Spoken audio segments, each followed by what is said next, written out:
On our walk from Free League's office, when we had just like met them and said, we want to do this, I think we posted the image on our Instagram and Facebook and everything, like, there's going to be a Kickstarter. And I remember thinking, like, what the fuck have we done? Like, we can't do this. Back then, I was very pessimistic about my expectations for this because we had never done anything like it before. That was very, very scary to actually go live and say, we're going to do a Kickstarter, because then you have sort of promised to do something and you have to commit and you have to like follow through with it. So I was kind of blown away by the support, and it like made me want to do more stuff and draw more stuff and publish more adventures and you know and just work with the community and be a part of it. And that's been like a drug since the first day that I realized there were people who wanted to play this. Like, I want to just be a part of the community that they are building around it.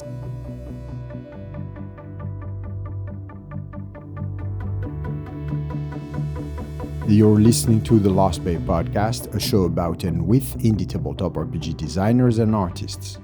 Today my guests are Johan Nohr and Pelle Nilsson, designers of the pitch black apocalyptic fantasy tabletop RPG Mörk Borg. And speaking of Mörk Borg, on the Lost Bay Studio store, pre-orders are open for the Wicked Wanderers Winter Bundle.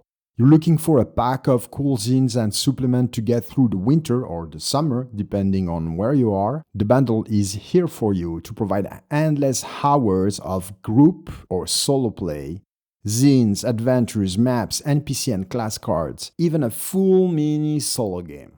The bundle is 15% off retail price. Pre-orders are open until December 1st. 15 items designed by 6 international designers are included in the bundle. So don't wait, head to thelostbaystudio.com and grab yourself a great bundle at a very cool price. Back to the show now. If you're into indie RPGs, you've probably heard about Mörk Borg. It's unique, both by its looks and its content. The game has a roll slide system and comes with a set of amazing tables and a unique Doom mechanic, and we'll talk about that later. The game fantasy setting features a dying world where all is dark and doomy and gloomy, even the characters you play. The book itself has a unique visual style, wild and colorful. If you don't know what I'm talking about, just Google it right now. I mean, it's mind-blowing. So let me introduce today's guests, Johan Nohr, layout designer and artist, and Pelle Nilsson, writer. Both are Swedish. So we're in Sweden. We're in 2 different locations. So I am in a smaller, but not small, but smaller town called Norrköping, which is like 2 hours from Stockholm, where Pelle is right now. That was Johan, layout designer and artist. Yeah, I'm sitting here in Stockholm. And that was Pelle, writer of the book.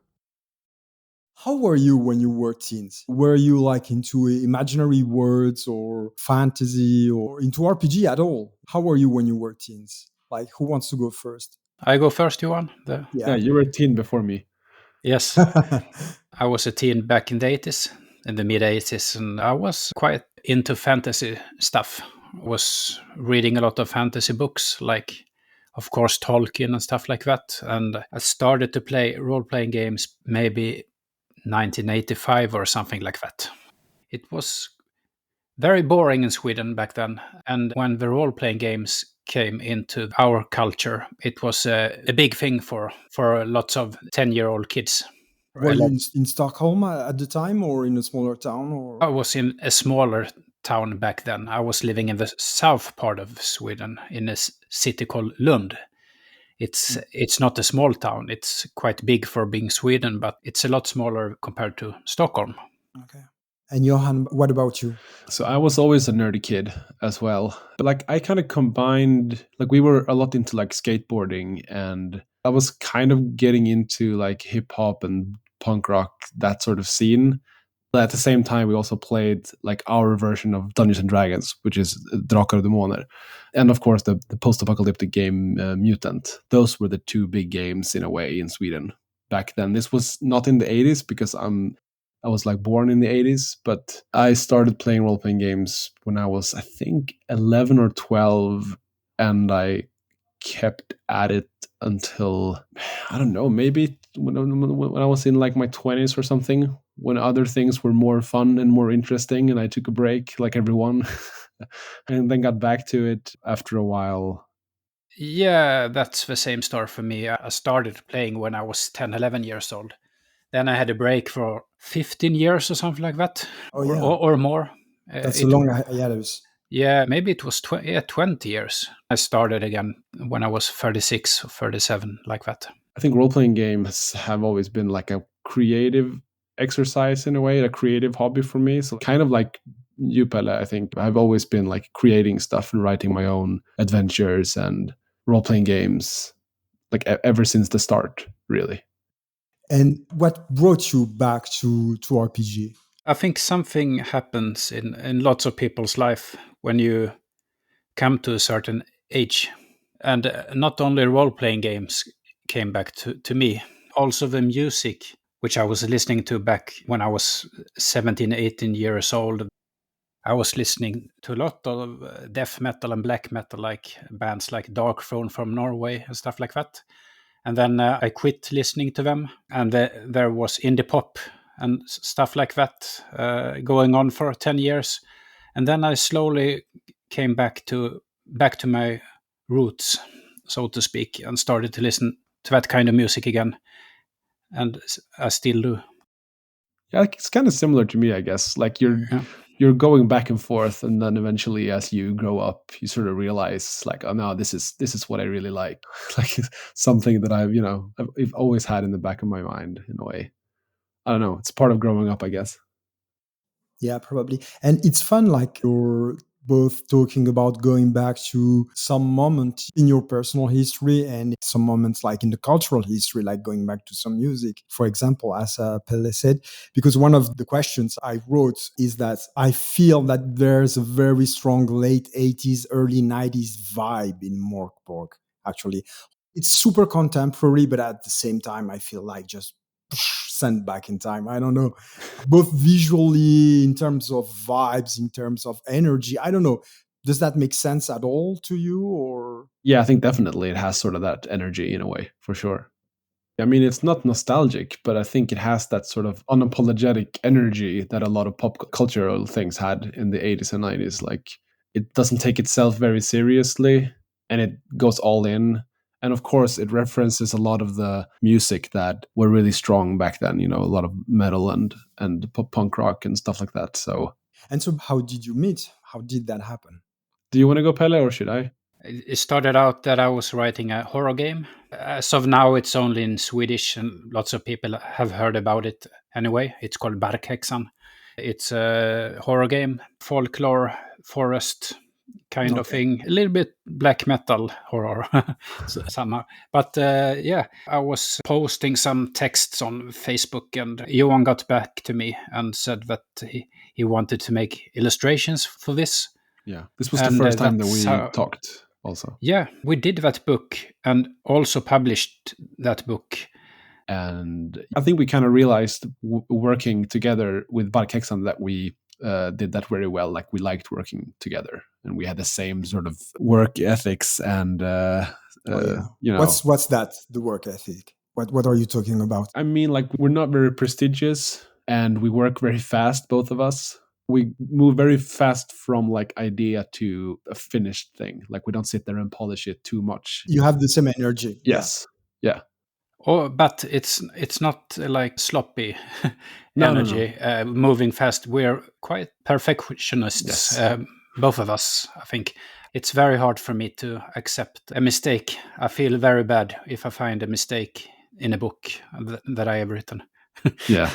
If we find something and like there has been like printing errors, we try to fix it and send people fixed versions of it. So we take great pride in the work that we do. After publishing this first horror RPG, Pelle and Johan started working on Mörk Borg, which was originally Pelle's project. I had this rule system that's the framework of Mörk Borg, very minimalistic framework written on one paper. You had some few monsters and the basic rules and some equipment tables and stuff like that. And you posted in that Facebook group that you had previously posted about Barkexan, and you said, "Oh, I want to do something about this project, and perhaps do something like a punk zine type aesthetic." And so I again reached out to you and said, "Oh, hey, I want to work with you again. Like, I can help you with this." Yeah. We wanted to make a scene, very old school scene, and going crazy and not care about, rules and stuff like that. Just wanted to make something cool. Okay. So at the beginning of the project, there's the aesthetic and maybe also like the setting and the lore, I guess. That actually came later. I think there was a setting hinted at in the classes and the items already, but it wasn't until we had like some of the book laid out and illustrated that we were like, yeah, maybe we should write about the setting here and add something about that. About the same time, all right, maybe some few weeks before the Kickstarter for the book. Yeah, I think. Actually. It was... it's like, shouldn't we have a setting here? Yeah, maybe. Yeah, really. But that's quite amazing, actually, because when I speak with people who run your game in the scene, one of the things they love is the setting. Not only the texts, the introduction of the book, but also the way the setting lives throughout the whole game, like in the tables, etc. But I think that's one of the reasons why it sort of permeates the whole game, because the setting was originally just hinted at in all the tables. Like, it was already like hidden in the text. So we didn't start with just one big block of lore description and then leave it to that. But it's always been, it's been bleeding this setting and this tone the whole time. Sometime during this process, we also came with the idea that maybe we should just end this whole setting. Like, that should be one of the themes, to just destroy it in game. And that's how the Calendar of Nechrubel came to be. Yeah. So. And can I ask you how, like, each one of you, maybe Pelle, if you want to answer first, how do you work? Meaning, how do you write? I mean, what's your routine, if you have one? When I try to sit down and write stuff, it normally doesn't work very well. Stuff comes into my head when I least expect it. Like when I'm on the subway back with the kids, going home from school, or in the grocery store, or in the showers, other strange places. I come up with ideas, and then I start to put it together in my head first. Yeah. And when I have quite a clear picture in my head, I write it down. And then I write very fast. So I have a basic idea in my head before I start writing. It's the same if I make an adventure or a dungeon or something like that. Maybe all the rooms are ready in my head, and I know how they are connected and how the things work in that dungeon. I understand now why you write fast, because you start writing in your head before. I don't have a notebook in my pocket or something like that. I write on the computer. Okay. I'm not sitting in the forest with a notebook and write. Meditate in a dark and scary forest. Oh. I actually realized now that you were talking that we have the exact same process, like you with writing, me with like illustration and design, because that's exactly how I do it as well. Like, I just make the work in my head for quite a long time and then sit down and just hammer it out on the computer. So I think maybe that's why we worked so well together, because once we got started and actually like putting it down onto paper, it went really fast. By the way, speaking about illustrations and layout, Johan, you said you were like into skateboarding and the musical scene. Were you like producing like visual elements at that time? Like, were you like... Not really. I think I wished that I were back then. I think I did some few like flyers for poetry slams and stuff like that. And I dabbled with graffiti, but nothing serious. But I think I was always inspired by that sort of visual world. And maybe that was like one of the, for me, nostalgic elements of working with Mörk Borg, because I could return to that to that thing and actually do it. One of the visual signatures of the book, or at least something that strikes me, it's the yellow and pink. I don't know, like the black comes as like a natural choice for this kind of setting, but I was even the red, but I was wondering, neon yellow and neon rose, where do they come from? It's great. I love it, actually. There's been a few people who's asked about that, and some mainly on Reddit have been like critiquing, like, oh, how can this be Oh no. like a doom metal or a black metal game with all the pink and the yellows? And I think that's kind of the point. We break a lot of expectations and a lot of rules, and the first thing that would come to mind when designing something like this and this sort of dark and gloomy world would be, as you say, black and white perhaps, or blood red or whatever. But by taking these obnoxiously loud colors and quite happy colors, because it's like neon pink and yellow, it creates a sort of dissonance to what you are expecting, and I think it creates something new and more interesting. Plus, it's also like very inspired by, like I said, punk rock, and Yeah. those kind of colors are, I think, maybe more traditionally connected, I think, in a way, to that sort of music. It creates a fun mismatched thing where you have this sort of super dark and gloomy world and extremely happy-ish colors. There's a lot of humor in it, and that's very important for both of us, to keep it not serious, and there's a lot of gallows humor in it. Yeah, I mean, it's just good if you're reading the book and you're having a few laughs as you're reading it. Yeah. Because of how miserable and how like over the top miserable everything is. So you start like sending back and forth texts and images, and when do you say, okay, we've got something here, we need to kickstart it, there's a game, it's cool, let's put it out in the world? So is it something like you knew from the start that you were going to publish a book, or was it something you discovered as you went? We wanted to publish something. We didn't talk about a hardback book. Oh. In the beginning. It was more like a punkish, like a staple. Metal scene. Yeah, staple scene or something like that. But then we contacted Free League Publishing when we had written 60 or 70% or something like that, maybe. Yeah. And after a while, they agreed to publish the book for us.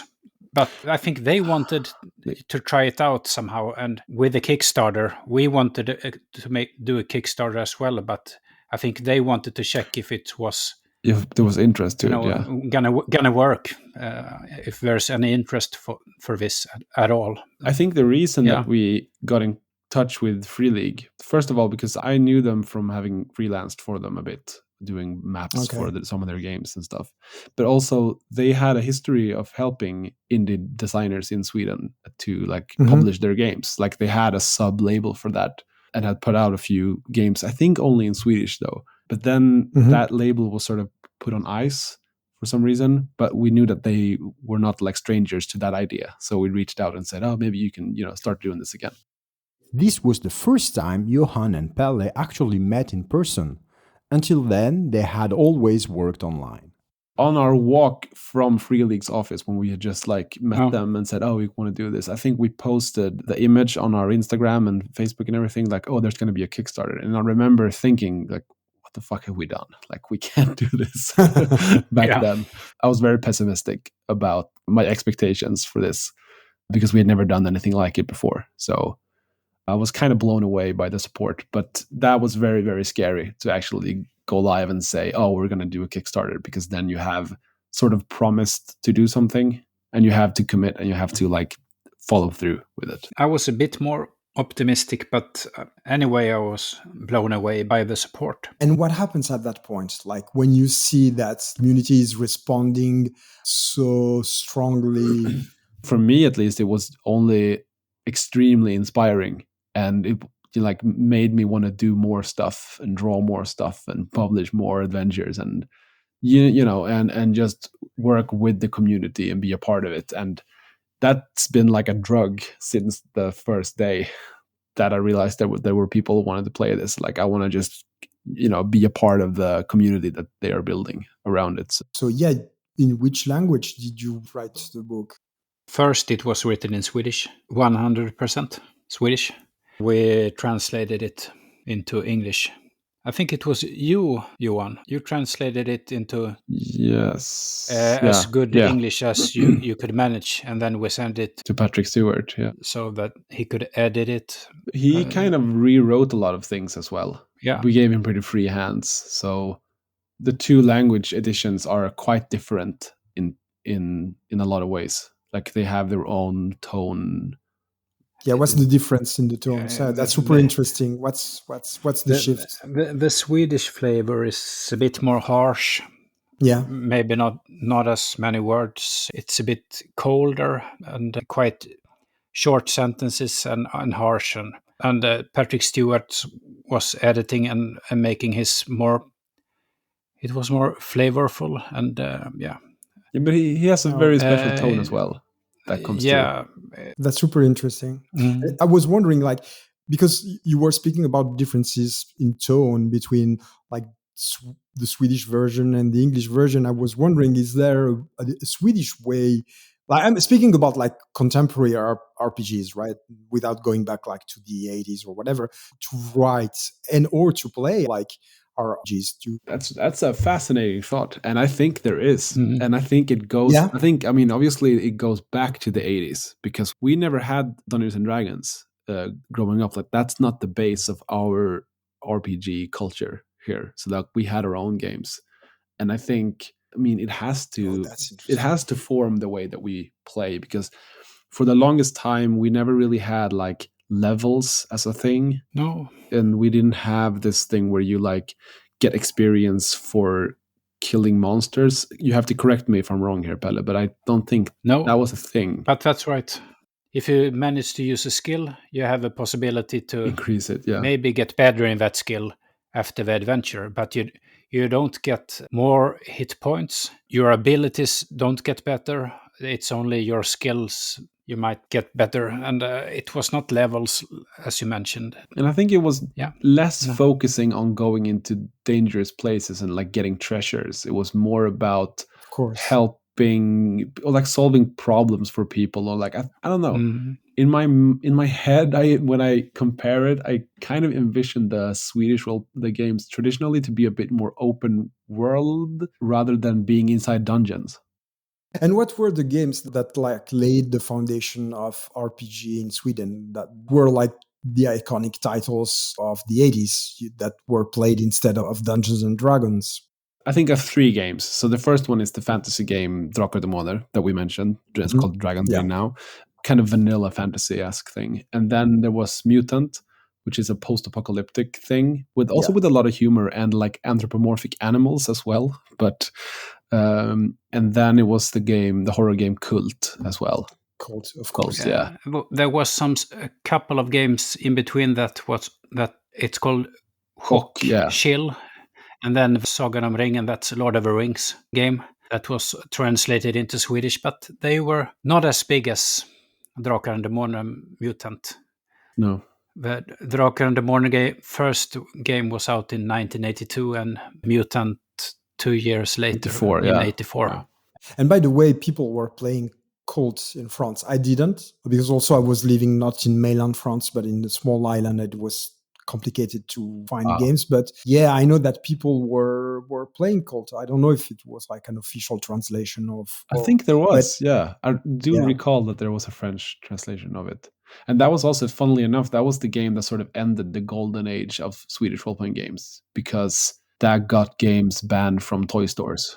You've got like your own version of Satanic Panic, kind like everybody? Or so we had previously you could buy role-playing games in every like major toy store, and it made it huge. But then that kind of stopped because the stores realized what the hell this game was. And like, no way, we're not having these games here. And I think even the Pope condemned it and said that like this game is bad. So like wait. Yes. Condemned specifically Cult? Like you mean yes. That's fantastic. Yes. That's a great achievement. They're quite happy with that, the publishers of that game. Yeah, I bet they are. Yeah, okay. That's interesting. So the Mörk Borg setting is a dying world. Each day in the game, a misery from the Calendar of Nechrubel can be triggered. Miseries are written like prophecies, and the calendar itself, instead of being like a huge classical spreadsheet table, looks like a religious text, like a Bible, with one column text blocks and entry divided in psalms. It's such a great tool because it looks like a religious text, and as an RPG, text at the same time. And that's an amazing feature. I mean, both the way it's written, laid out, structured, everything takes so much from those different kinds of literature, like which are kind of literally at the opposites from one another. And that's a fantastic synthesis. There's a fun like origin story. We had a setting written down, and it was already quite dark and doomy. And I remember I was driving my kid to like swim class, and I was listening in my Yeah. car to a pod documentary about Nostradamus and the Yeah. prophecies there. And that got me inspired, like maybe we should have some sort of prophecy, like a doomsday prophecy. And because they read some of the prophecies that he had done, and Mhm. they were quite metal as they were worded. And we That's actually true. have a few of them unedited, like taken directly from Nostradamus in the Calendar of Nechrubel. Like I think the first one is directly from his, and a few others. And I was like, yeah, maybe this could be literally what's going on. And we talked about it. We both liked the idea. And it took a while for us to pen down the exact like mechanic of it, where you like choose the die type and if you roll a 1. But I don't remember where we got the idea to make it like a Bible page. I think that was just something that came to us like, oh, hang on, Bibles are formatted this way. Like they're actually like numbers on each verse. And yeah, maybe you could do it like that. But that was a very nice moment to like realize that, oh, we can make a Bible page and it'll actually work. It'll say both the setting and also the rules. Yeah, that's such great game design, actually. So I feel like there's a lot of history, like a lot of interest, curiosity for history behind the game, behind the text. Although, I mean, it's quite different from our human history. But do you folks or do you, Pele, like read history? Yes. Do you take inspiration from historical figures? Or Yes. yes, Yes, okay. quite a lot. First and foremost, I very easily get overwhelmed when I get a setting book that is like 200 or 300 pages long, and you have to remember all the details and stuff like that. So I wanted to do quite the opposite, to make a short page count on the setting, Mhm. but that would spark your imagination. That was a design goal. Lots of question marks and not too many answers, so that you could start create your own world out of the content. Like you can write a book out of 3 sentences, kind of design goal. But it was lots of history going on in the setting, like old Baroque kings back in the medieval times of the Nordic part, Germany, Swedish kind of kings, like Fatmu the Ninth, that is a bit of a psychopath. And of course, in the north part, there's Antelia. That's my kind of Erzsébet Bathory, the Blood Countess, the first vampire, or whatever they call her. How do you live like this interest for history? Like, do you read a lot? Do you? Yeah, I was reading a lot of history when I was a kid, and I was reading history at the university as well. It was called History of Ideas. It's a mix of philosophy and history kind of courses. So that was important, and I was very inspired by Père Lachaise in Paris. The Père Lachaise is a gigantic historical cemetery in Paris, France, with a Gothic architecture where countless poets and artists are buried, from Oscar Wilde to Jim Morrison and more. I've been to that cemetery 2 or 3 times and visiting Jim Morrison and Yeah, stuff like that, and Edith Piaf. But Yeah. there were quite a lot of very important people and milestones and places that was mandatory for me to include in the setting. I understand. And when I was done with that, the setting was, full. I could, Okay. so it was not that complicated. Yeah. That's super interesting. Thanks for sharing all those details about like your design and writing process. So one thing that is absolutely mind-blowing on the Mörk Borg website is all the gaming accessories Yeah. that are available, like generators. How do you work on that part? Which is, I think, so important to like the Mörk Borg universe. I agree. And I think that's also probably one of the reasons why people are playing and making stuff for the game, because there's a lot of tools for it. And most of the things on the website are made by the community, like the Mörk Borg cult stuff. And that's something that we always intended to have for free download, because we're both believers in that, free game material will lead to people playing it more easily, and that will just spread the word. And games are ultimately made for you to play. So if we can facilitate that, then that's good, But I think the generators specifically, they're important because the book had, since its beginning, many generators in it to let the game master also be improvising and be surprised at the table and not know all the answers. But I think with like having digital generators is that you can expand them almost infinitely. Like you're not constrained to an A5 page. You can have billions of results if you can manage to write that, but also have more of like nested results, so you can get very, very detailed, flavorful results. We worked together with Carl Druid, who is the code wizard who did all those generators, because we don't know how to. I don't know how he does it. When we made them, we sort of copied the tables from the book text into a giant like Excel document where we just sat and expanded them and just added a bunch of stuff. Oh, that's so good. Okay, so there's a giant Excel sheet for each of these generators, and then we gave that to Carl, basically, together with the graphic design that we had done for the page. And when I was done with the dungeon Excel, that was huge. It was big spread. Yeah. Huge. How huge? We want numbers. You need to have some problems with your head. Yeah. If you. Okay, I don't care. I can take it. Yes. Let's see if I can find the document. I'm actually sitting here with it now. I don't know how to say it, but there's hundreds of lines with a bunch of different columns.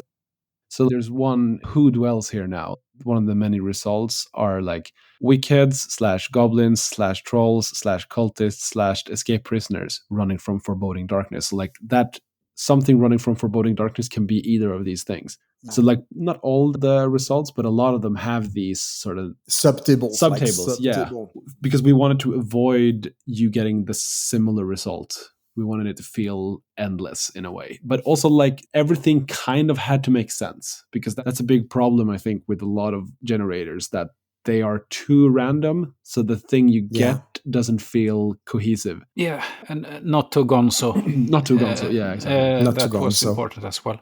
But then we send these things to Carl, and by some dark magics, he managed to make a functioning generator out of it. Yeah. That's great. That's a design goal as well, and that's also why the core book is quite small. Yeah. Is that you can bring it with you without any problems and go to the pub and create a character in 2 minutes. Or if you use the generator, in 1 second. And you can start playing an adventure without any preparations with the dungeon generator and stuff like that. I'm very proud about that, actually. That was exactly what I wanted. And also, since we released the whole game for free recently, there's an artless version for free download on the website. And even before we released that, you could very much play the game without buying it, because we had the character generator, the dungeon generator, the monster generator, lots of free like adventures and stuff. Yeah, I think like accessibility has been very important from the start, to just like make the threshold as low as possible for you to start playing this game. Yeah. By the way, I've checked the text-only version. It's beautiful too. Thank you. Like, for a text-only version, I was expecting something, I don't know, not cool, as it happens very often, Yeah. It's really beautiful. It could be a book itself, honestly. We're thinking of doing that, maybe. I mean, who knows? Maybe we have to make an even more boring version of it, because it looks too good.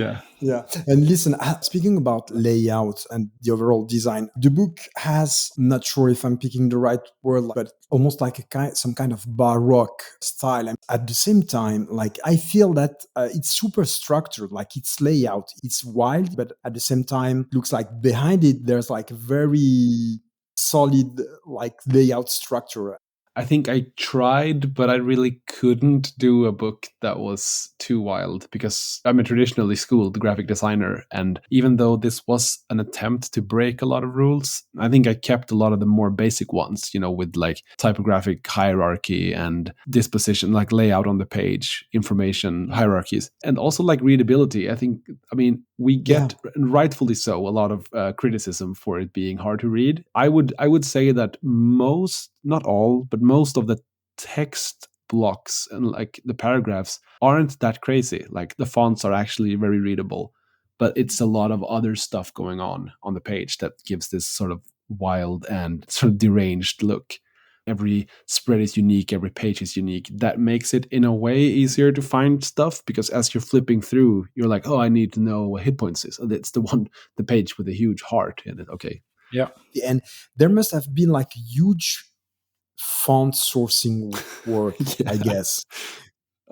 I mean, I'm a big typography nerd, so on my spare time, I will look at the typeface pages and Foundry's websites just to see if there's anything new released. So this was a good opportunity to use. You already had your like collection, yeah, a lot of these I already had. But to go back to the design, I think the book is structured into different sections. Like you have the setting in the beginning, and then you have like character creation and rules, and then you have optional rules, and then you have monsters, and then you have the adventure. Like those are the building blocks of the book in a way. And the first part of the book, the wild part, that's meant for your inspiration, and that's meant to be read away from the gaming table. You're not supposed to ever flip through that part when you're playing. Only supposed to use the very last pages, either the adventure or the end pages. That's all you need to have at the table. Mm-hmm. That's brilliant. And what's next for Mörk Borg? What are you preparing? Things we should know? Are you preparing things you can tell us or you can't tell us? Do you have anything, Pelle? We have lots of things going on, as we always say. Yes, always. But we have a core book. We have 2 scenes. We have done a vinyl record. There's a GM screen. So the next thing, I think, will be another format. Yeah. That's all I can say. Yeah. Oh, I'm sure this will create a lot of expectations among the listeners. It certainly did right now to me. I think when we hang up, I'll start like thinking about what that could be, honestly. It could be nothing. It could be nothing. Yeah, exactly. Just disappointment in a box. But now the idea is in my brain, it's not going to leave me. We can also mention like the things that we do, but not the pair of us. Like we have the spin-off game, we have like Cyborg, which is like a separate thing in a way. I'm working on another project at the moment that you aren't involved with that much, Pelle. That's also like connected to Mörk Borg. So like there's stuff bubbling and happening, but we've always been collaborating with people and we try to keep doing that. That's fun. We also every now and then we think about the first book. Yes. The horror book we did together. Would be cool to have it in English. Sometimes we talk about that as well. Yeah. So we'll see. Time will tell what happens.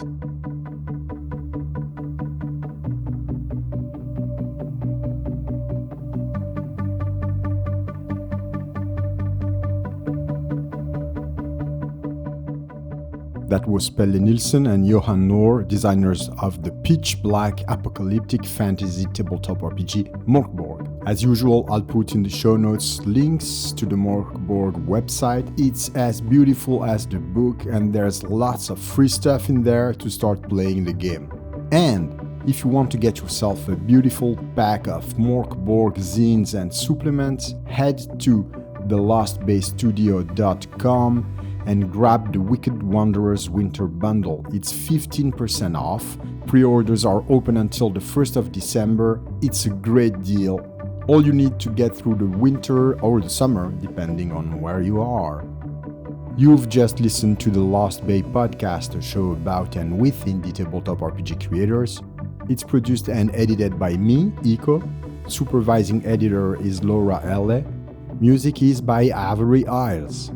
Be sure to give the show a follow in your podcasting applications right now to be notified of future releases, or subscribe to the Lost Bay Studio newsletter. You'll find the link at thelostbaystudio.com. Thanks for listening, and until next time, stay well.